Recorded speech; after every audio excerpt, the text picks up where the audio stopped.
For the sixth and the last time, I have come to light this Christmas tree in the nation's capital.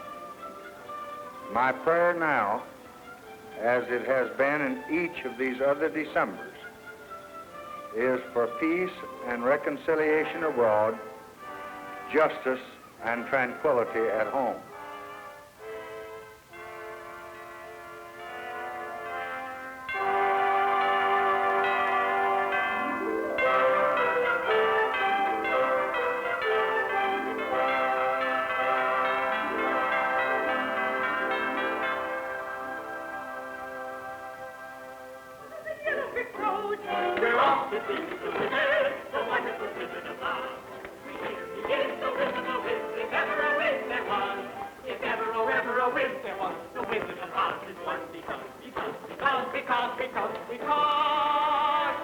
Because of the wonderful things he does.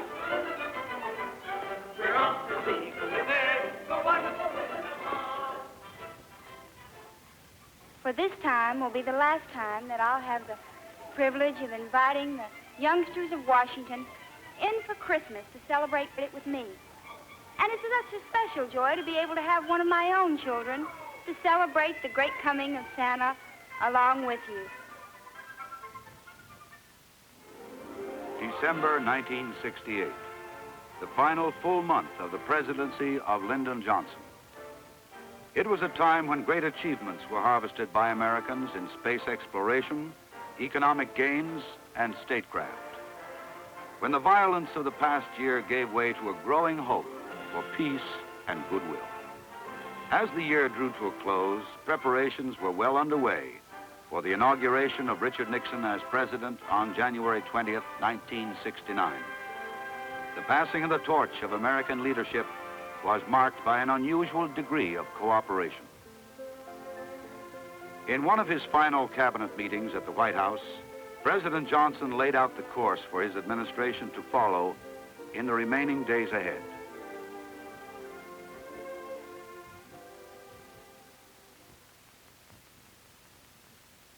I have a brief statement I want to make concerning the last month of this administration. We've had 5 years to initiate and to implement many new programs and to change existing policy and formulate our own policy. And I think that every member of the cabinet may be justly proud of the record of his department. Of course, the government must go on without interruption until January the 20th. And each department head was going to have daily problems to solve and program decisions which cannot be properly deferred. However, I feel it is neither desirable or equitable to take action that binds the hands of the next administration in major program areas unless there is overriding necessity to do so. On December 12th, the Nixons were invited for a second transition get-together at the White House. Our next president will also face many difficult challenges in international affairs. He deserves the support of all of us in helping him to meet those challenges. I hope and I believe that what America has done in the past few years will strengthen his ability to meet his responsibilities to America and to the world. While Mrs. Nixon and daughter Tricia were entertained elsewhere in the executive mansion, affairs of state were discussed by President and President-elect, as well as by their respective advisors, in this case, Walt Rostow and Henry Kissinger. They went over the problems that transcended partisan politics and linked the outgoing and incoming administrations in a dialogue of consultation. Although little time remained for the Johnson administration, one of the president's continuing concerns was the economic health of the nation. During the month, the president met with the Quadriad, his top economic advisory group made up of the Secretary of the Treasury, the Chairman of the Federal Reserve, the Budget Director, and the Chairman of the Council of Economic Advisors, for a general review of the economic situation. Mr. Oken headed up another special cabinet group which recommended in December a broad program of voluntary restraint in wages and prices to combat inflation while preserving the nation's record-breaking prosperity.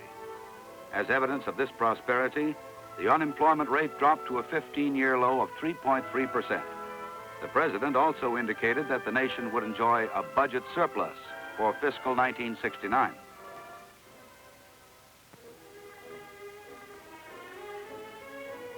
For Americans, December 1968 was a banner month in scientific achievement.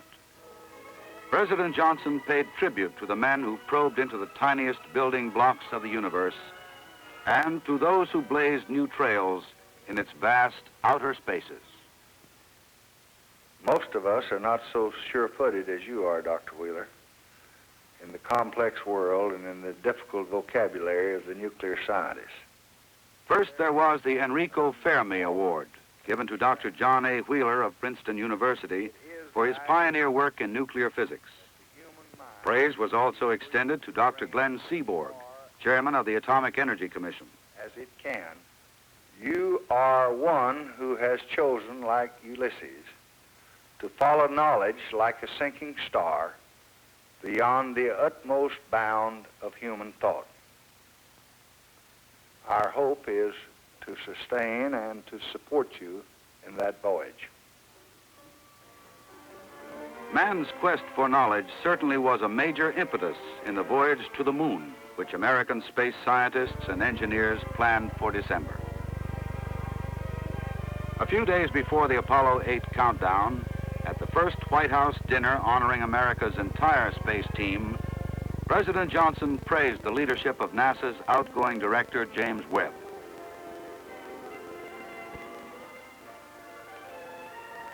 On hand was Charles Lindbergh, famed for his solo flight 41 years ago, and the astronauts of Apollo 7 and Apollo 8, who in 1968 earned their place in history. En route to the dinner, they autographed a document which will hang in the treaty room alongside mementos of earlier spacemen who visited the mansion. Now, before the countdown for Apollo 8 begins, I want to say this to the men of its crew, Colonel Borman, Captain Lovell, to Major Andrews. We pray for you. We think of you. We wish you Godspeed. We wish you a safe return. And the only person in the world that's going to be more concerned about you than I am is the girls who wait for your return. 15, 14, 13, 12, 11, 10, 9. We have ignition sequence start. The engines are on. 4, 3, 2, 1, 0. We have commit. We have liftoff. Liftoff at 7:51 a.m. Eastern Standard Time. We have cleared the tower. Roger. How do you hear, Houston? Loud and clear. 65 years to the month after Orville and Wilbur Wright propelled the first American airplane over the ocean dunes at Kitty Hawk, powerful Saturn rockets launched Apollo 8's crew on man's first trip to the moon. It was described as an absolutely perfect liftoff at 7:51 a.m. from Cape Kennedy. And soon the rocket was traveling 24,000 miles per hour.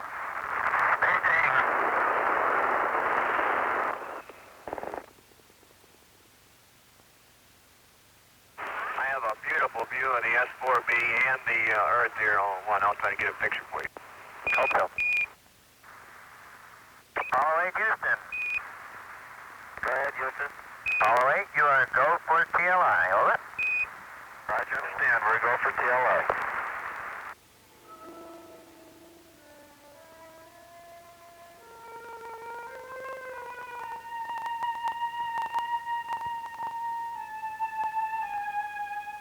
"68 hours and 58 minutes into the mission, the astronauts passed around the dark side of the moon.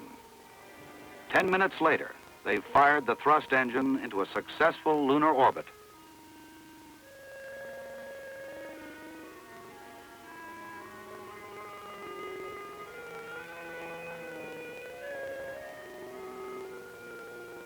By now, the spacemen were radioing back their close-up sightings of the moon only 70 miles away. The moon is a different thing to each one of us. I know my own impression is that it's a vast, lonely, forbidding type existence or expanse of nothing. It looks rather like clouds and clouds of pumice stone. And it certainly would not appear to be a very inviting place to live or work. During their 10 orbits of the moon, the astronauts photographed the Sea of Tranquility and other potential landing sites for use by future Apollo explorers. With lunar shadows lengthening below them and the void of the universe looming beyond, America's astronauts read from the book of Genesis, the story of creation. In the beginning, God created the heaven and the earth.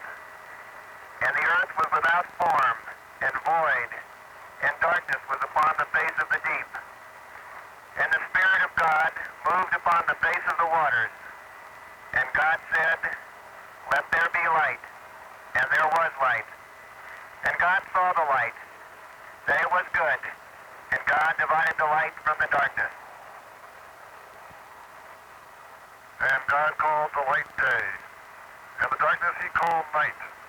And the evening and the morning were the first day.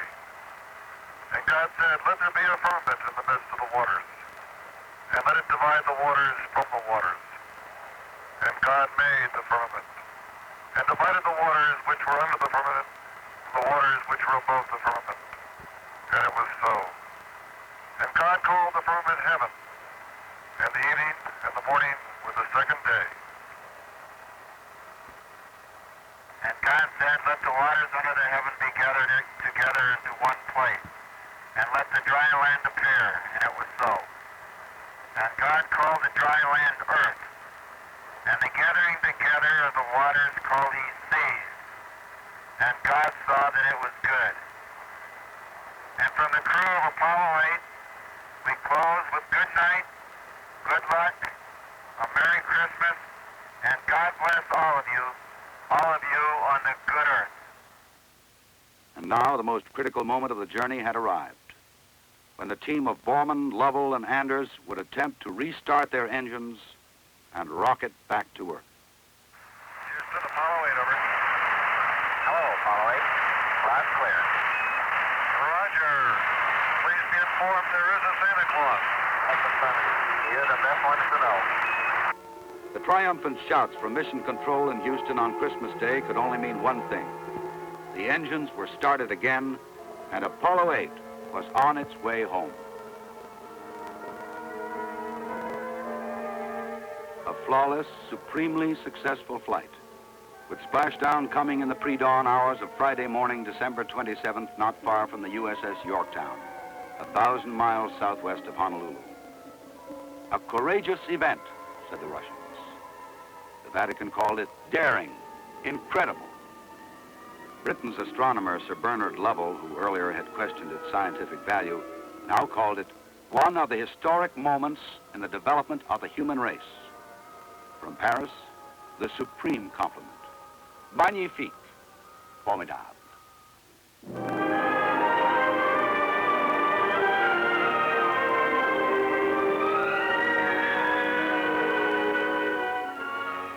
And from Washington, President Johnson immediately conveyed to the astronauts the exultant feelings of Americans.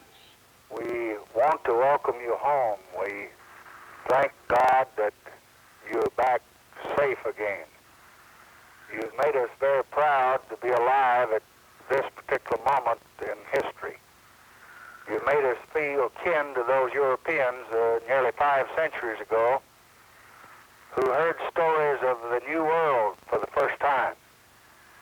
There's just no other comparison that we can make that's equal to what you've done or to what we feel.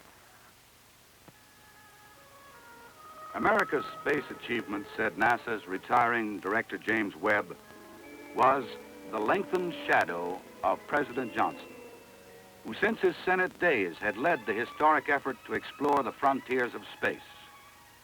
In other, more down-to-earth programs as well, the profile of Lyndon B. Johnson's accomplishments was by now clearly established. The chief executive reflected on this record in various ceremonies during the month. In the 188 years of our government, I would list the Housing Act of 1968 as one of the 10 most important. Yet we have never been able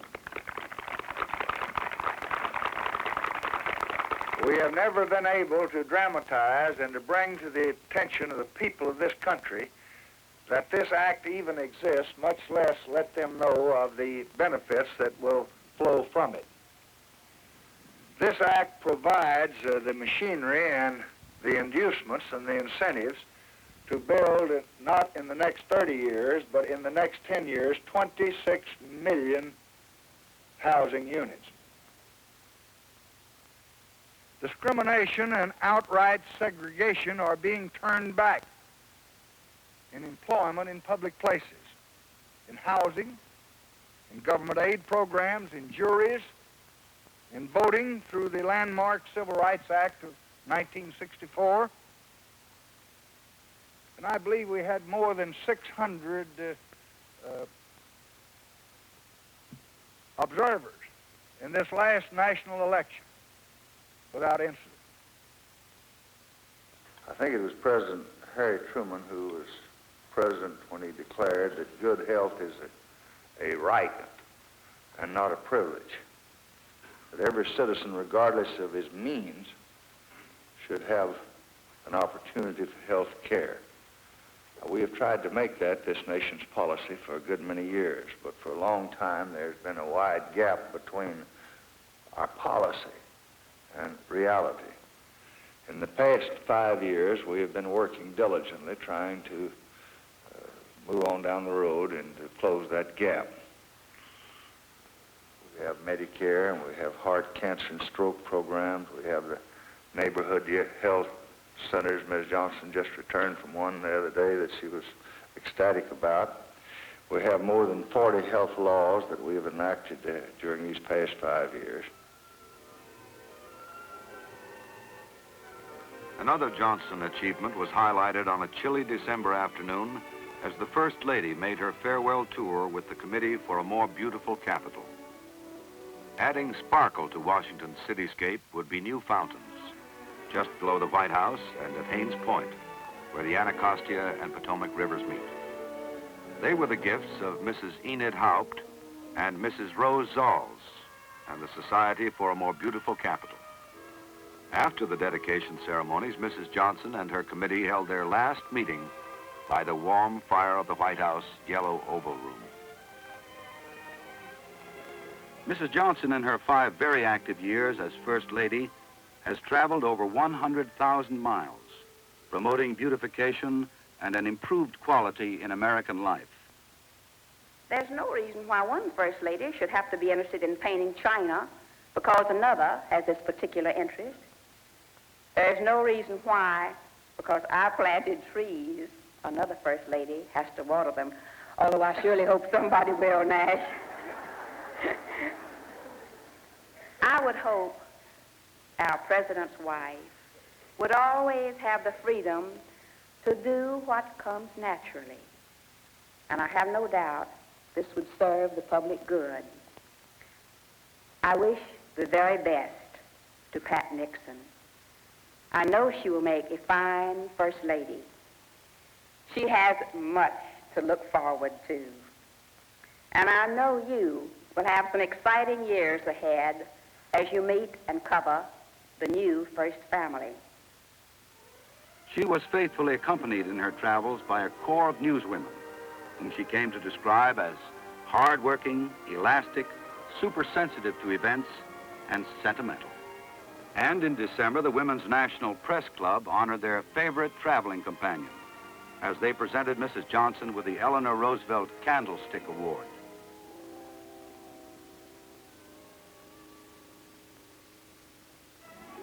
In Texas during the month, President and Mrs. Johnson traveled to El Paso for a meeting with Mexican President Gustavo Díaz Ordaz. In their 6th reunion at the border, The two presidents presided over ceremonies completing the Chamizal Agreement.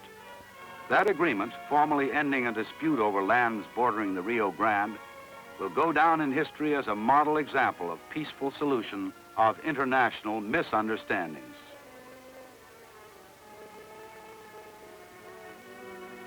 But in other parts of the world, tension and conflict persisted, especially in the Middle East and in Vietnam. These were high priority items on the agenda of the President's cabinet meeting. Mr. President, the situation in the Middle East remains critical and extremely dangerous. The most immediate source of danger is the continuation of, and indeed the buildup of, violent incidents along the ceasefire lines established by the Security Council in June of last year. Because the Middle East not only is inflammatory in its own right in terms of its own territory, but because of many circumstances, including its geographical location, it is an area which could be inflamed to a point where the great powers could be engaged or highly involved with each other in the most dangerous fashion. So we'll continue to work at it just as hard as we can. But I think Ambassador Harriman might report directly on the talks. There are two basic subjects to discuss. One, of course, is the political settlement, and it's our hope that the Vietnamese will get together and work out a political settlement. They start very far apart. We're supporting the position of the government, which is that the Constitution is a democratic constitution, and the VC are rebels against the government, and if they lay down their arms, they can join the peaceful life of the political life of the country. The other side maintains that there must be an agreement, and there should be a coalition government, which they would expect over a period of time to control. So they start apart. Now, on the other side is the question which relates to the Manila communique, mutual withdrawal of foreign forces. He's taking a position that the United States government will withdraw its forces as the other side withdraws, and as its foreign forces, the North Vietnamese, as the violence thus subsides. Secretary Clifford, will you give us a brief statement on the military situation as you see it? There have been some indications that our military efforts are weakening the Viet Cong infrastructure. And if so, this can prove to be valuable. But that, again, is a long, arduous, onerous process. On the other side of the coin, well, I say that we're having success with our military efforts in South Vietnam. Yet, I do not wish to suggest that the enemy is being affected in such a manner that he cannot carry on his military efforts. He can do so. When he chooses to mount some important offensive, he can bring the men down and can supply them and can arm them to do so. There is some indication that they may be building up to a possible winter-spring offensive. Keep in mind, he's tried it 3 times now. Each time it's been unsuccessful. He may be preparing to try it a 4th time. General Abrams' opinion is that if he tries it again, it will be no more successful than the others have been. The war proceeds in Vietnam, as Secretary Clifford put it, and the war continued to exact its toll. Yet out of each new battle, it seemed, another story emerged of American valor, like that of a man who died leading a jungle attack against withering fire. Captain Riley Leroy Pitts, the first Negro officer of the United States Armed Forces to be awarded the Medal of Honor.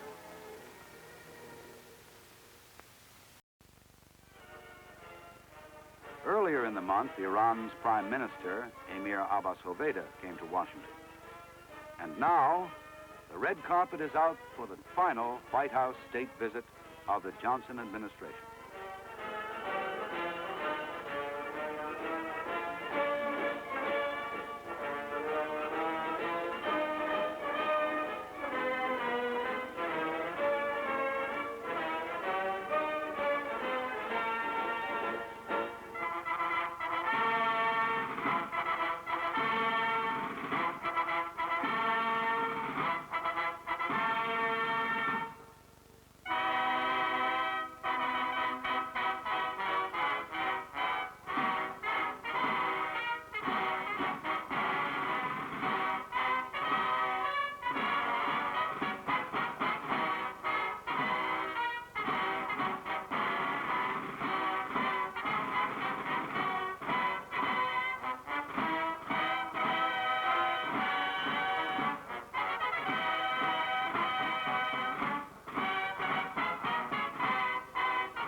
It was the first state visit to Washington by the Emir of Kuwait, Sheikh Sabah al-Salim al-Sabah.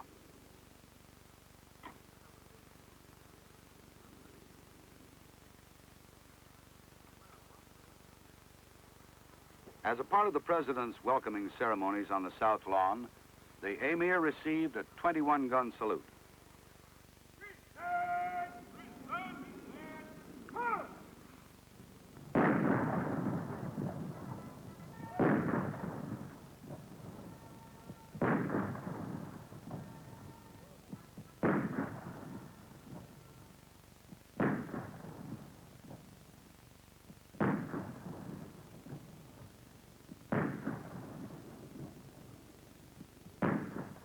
The last head of state dinner of the Johnson administration was filled with nostalgia and memories. The ceremonial functions and prior arrangements for this crowning event were typical of all state dinners held in this house. Preparations were begun well in advance, enlisting the talents of a wide range of specialists, from the American Embassy in Al-Kuwait to the flower room in the White House basement.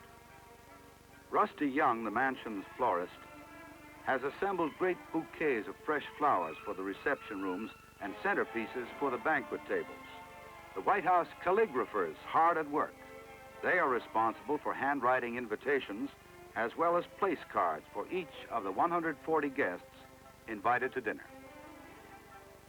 The office of Mrs. Tyler Abel, White House Social Secretary, a very important nerve center for the First Family's social and diplomatic activities. With the First Family, she coordinates invitation lists, menus, entertainment, and hundreds of other ingredients of the state visit with the staff and the First Lady. For this occasion, Mrs. Johnson chose to feature the China service recently acquired by the White House, depicting the wild flowers of America. Around the china, beautiful stemware, damask napkins, embossed with the president's seal, and a four-course dinner menu, which included breast of pheasant smitan and awatef Bavarian, a dessert named in honor of the Kuwaiti ambassador's daughter. Just below the state dining room is the kitchen. White House chef Henry Haller busy at work with his staff.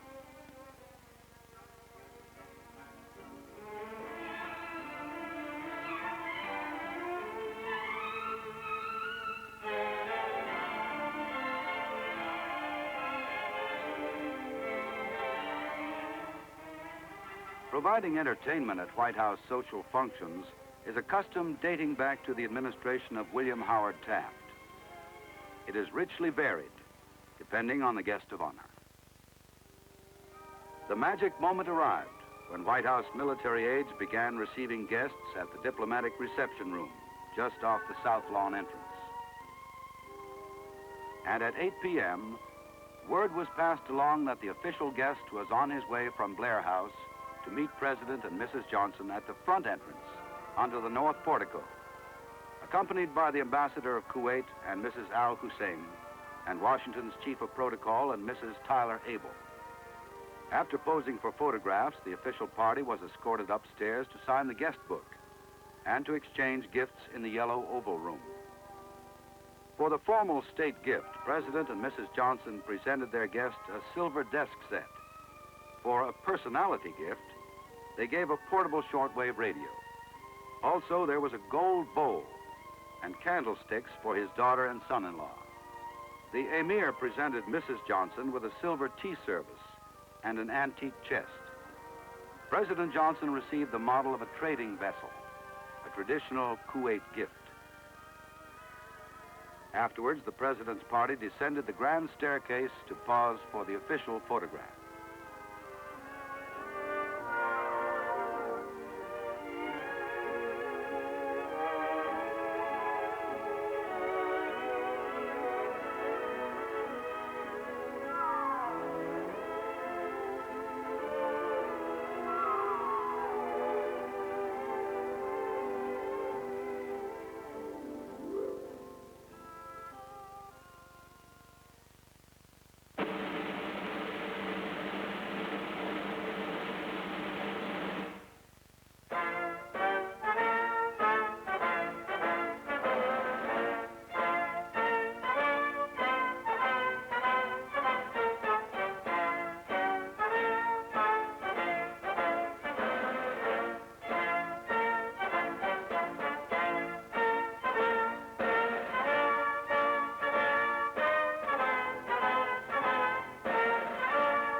receiving line was formed in the East Room, first by protocol, then in alphabetical order. At the head of the line, President and Mrs. Johnson, who have had long experience in receiving guests and making them feel at home. They are presenting to the guest of honor a rich mixture of the leading citizens of the United States, dignitaries, friends of the first family, and persons having a strong interest in the visitor's home country, all gathered together in the most refined and pleasing side of diplomacy.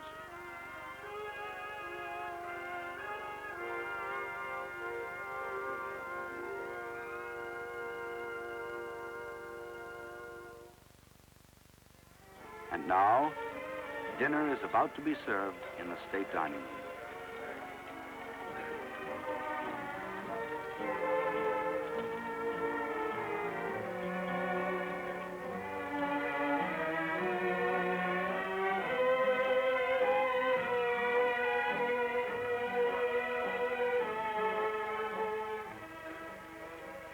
Mrs. Johnson was seated with the Emir of Kuwait. And across the room, the President was joined by Mrs. Al-Hussein, and on his left, Mrs. Birch Bayh, wife of the senator from Indiana. The seating arrangement is carefully worked out by the First Lady, the Social Secretary, and the Chief of Protocol. 60 state dinners and 40 state luncheons for chancellors, kings, shahs, presidents, prime ministers, and emirs. The Johnsons have rolled out a generous welcome mat in their 5 years at the White House, making friends personally, but more importantly, friends for the United States. We're all pleased that you could be here to share this evening with us. This is the last of these happy occasions, these state visits that I shall attend here in the White House. So it's with great pleasure that President Johnson and I have the privilege of being here with the leading citizens from throughout this nation, from all of its 50 states. And I should like to ask all of you, ladies and gentlemen, to join me in a toast to our honored guest, the Emir of Kuwait.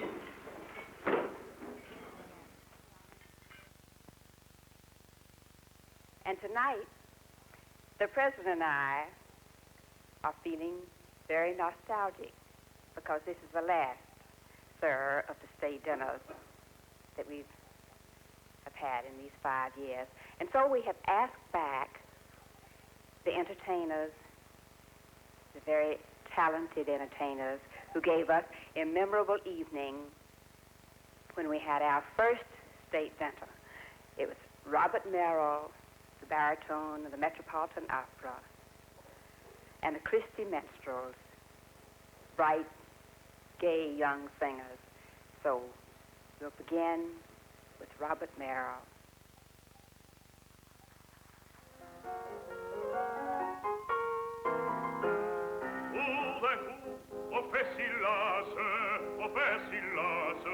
À tout se passe-t-il? Plis de puissance, l'autoroute s'élance à mon histoire péril. Il s'élance et l'entre le brave, à cheval roule, à traînette à picador. À bravo tonne, et là la foule, le tonne va bien, et bravo corps, sotto, c'est banderine. Venne fine il pur, le cirque penso, oh se sopra si l'egrio, c'est au tour mettelo, allò, en garde, allò, allò, oh.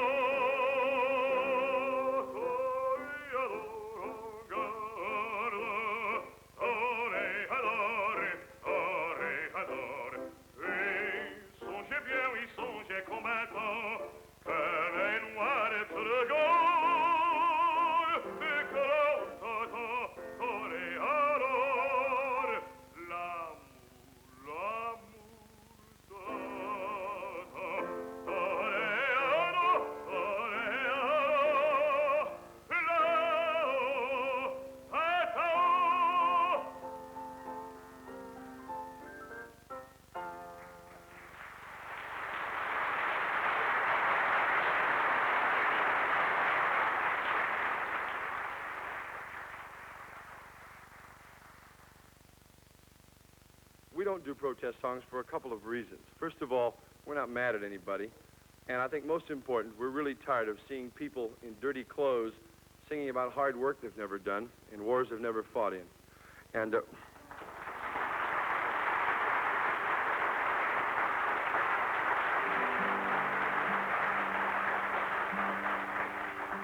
we'd like to ask you now to join in and sing along with us on a song that we've adopted as our very own Christy Minstrel National Anthem.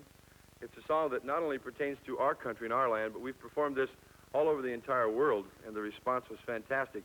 Now, if you're not sure of the lyrics, I'm going to be really upset. But if you're not sure, just listen the first time through. You can get them first time, and then just jump right in there, stomping your feet and clapping your hands, and just let yourselves go within reason. And we want to hear each and every one of you now from the bottom of your hearts. Let's raise the roof right off this place. Are you ready? This land is your land. This land is my land. Everybody from California to the New York Islands, from the redwood forest to the Gulf Stream water. This land was made for you and me. As I went walking that river of highway, I saw above me that endless skyway. I saw below me that rolling valley. Yeah. This land was made for you and me. This land is your land.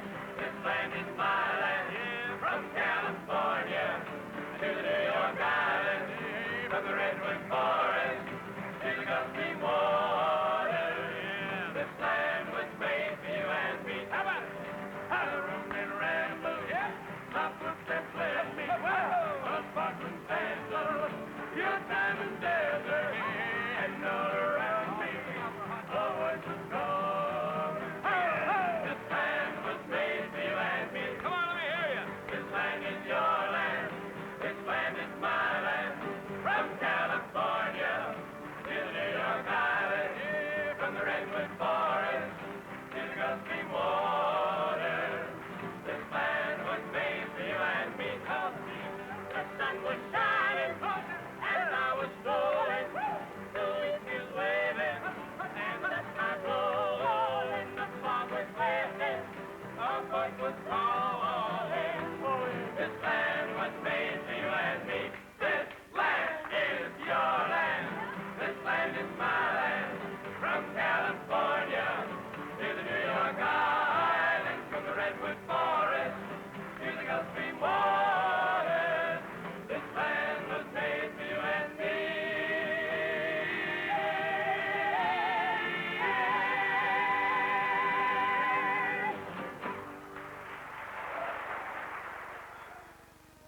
By the time the entertainment was over, it was nearly 11. And the Emir said good night to his hosts and departed for a night of rest at Blair House. But the party was far from over. Later that evening, the Johnsons found great enjoyment in a familiar song performed by Cab Calloway. We shall always love this town. We came here in the high elation of the New Deal, when Tommy Corcoran and Ben Cohen were bustling in and out of the West Wing, and so many hopes of the nation were in the briefcases they were carrying up to the hill. As a nation, we began to care. And that, my friends, I have found is what really makes the difference. For the man of that house to care.